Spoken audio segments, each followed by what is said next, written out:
இன்றைக்கி நான் 1 kilo chicken தம் பிரியாணி செஞ்சுருக்கேன். வாங்க எப்படி செய்யலாம் பார்க்கலாம். எல்லாமே என்ஜாமி தந்தானே எனக்கும் தந்தானே எல்லாமே உனக்கும் தந்தானே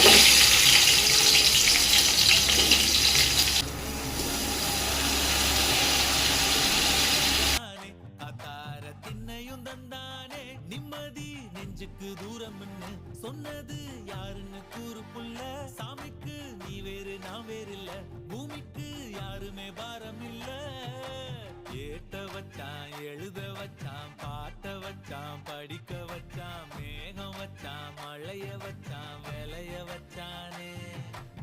ஏட்ட வச்சான் எழுத வச்சான் பாட்ட வச்சான் படிக்க வச்சான் மேகம் வச்சான் மழைய வச்சான் விளைய வச்சானே ஏஹே என்ஜாமி தந்தானே எல்லாமே என்ஜாமி தந்தானே எனக்கும் தந்தானே எல்லாமே